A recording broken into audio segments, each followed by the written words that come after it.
Hey, good evening. Dan Fitzpatrick here, stockmarketmentor.com. And I want to talk about stamps.com. This is why. We're going to be selling this stock tomorrow. We first put this on the growth stock list back here at like 189.70, something like that. Bought it kind of towards the end of the day here. And this stock has done phenomenally well since then.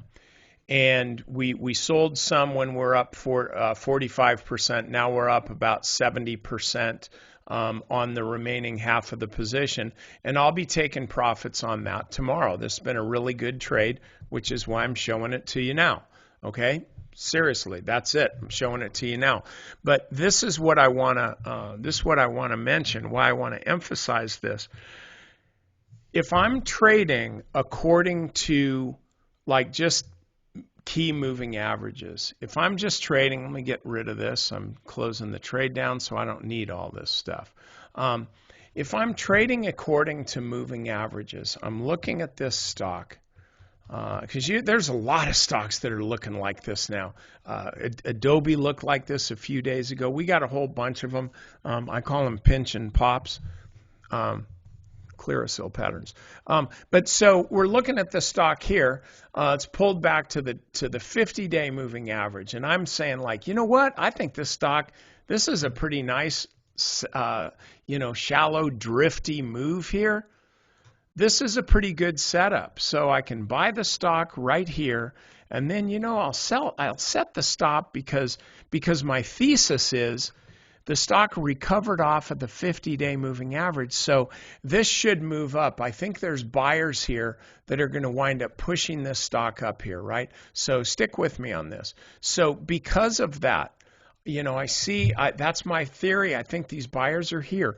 So I don't have to keep a stop like down here below this recent low. Why? Well, I'll tell you why.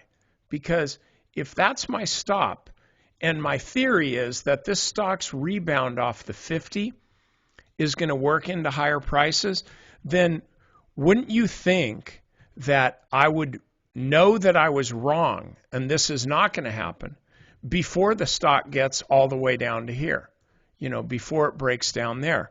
Yeah, I would. I would know if the stock breaks like below this level. Because again, I'm expecting the stock to bounce right there.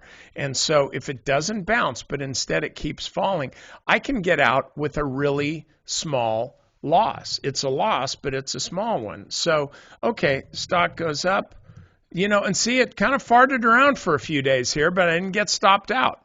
It didn't just rally up there, but every day that the stock traded, so this is the entry day here. Okay, then the very next day, okay, that's okay. There's a lot of other red boxes here on this chart. It's still traded within normal limits, and then the following day, it's still right around the 50-day moving average. This is all good.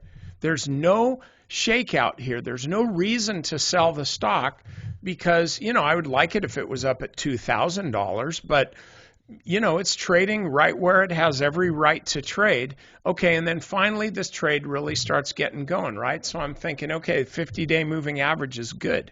Okay, that's great. Now, was this like great trading prowess on my part? No, my work is over. The entry's done. We own the stock, right? So now we're just looking for a reason to sell. Oh, there's a reason to sell. Really? What did I mention before about there being a lot of red boxes on this chart? This is a red box followed by another one, kinda. But what did it do? It came down to the 50-day moving average, kind of like it did back here, and didn't even stay there for a cup of coffee. Ran right back up and closed near the top of the day. So, okay, fine. Stock keeps going up, watching the 50, watching the 50. It's slowly drifting up. 50s, now it's accelerating a little bit. Do-de-do-do-do-do. Oh my gosh, I got to sell the stock. Why? Why do we have to sell the stock? I mean, at some point I wanted to take profits on half of the position, which we did, and I'll tell you why. Because we keep track of our trades at Stock Market Mentor, know what our average profit is, know what our average loss is, and I got some pretty good numbers here, so I want to book some gains and improve my numbers. It's kind of like, yes, I'm a batter, I'm up at the plate, and if I see a total layup bunt here, I'll go ahead and take that just so I can get on base and improve my batting average. So that's what we did. But why did we not sell it all? Well, why would we sell it all? It's working. I'm a lapsed Catholic. I didn't feel guilty, though, about making this money. And then finally, the stock's up here. And so now we'll look to sell it simply because the catalyst that everybody was moving in, buying the stock into was for earnings. And so they report the good earnings. Now's the time to be selling that stock. But technically, there was literally no reason to sell this stock. None. No reason to sell the stock. Some would even argue there's no reason now. After all, the stock just keeps going up higher on a weekly basis. But I say if you're up 70% on something, maybe there's other stuff you could be doing. I think you've kind of made the easy money. So anyway, that's how we have traded and how we're going to complete our trade on stamps. We've got other stocks that are working that aren't far along like this is, but they're working in the right direction. So my suggestion to you is learn to hold your positions longer. If you're in a winning position, it's because you're right about the stock, you're right about the trade, you're right that the stock is being bought. If you don't see clear evidence that the stock is no longer being bought, I'm not talking about by Billy, Bob, and Jethro, I'm talking about institutions. If you don't see evidence that the stock is no longer being bought, then maybe all the stock's doing is taking a rest because the buyers are saying, it's up a little bit too high. Let's let it come in for a few days and then we'll start buying again. You got to learn to hold on during those little few days where the stock comes in if you're ever going to make the big money, because the big money is not made by an individual move in a stock. The big money is made by going through the big moves in the stock and then holding through the little subtle downdrafts and then participating in the next big move, okay? So anyway, that's it. That's all I got for you. See you guys next time.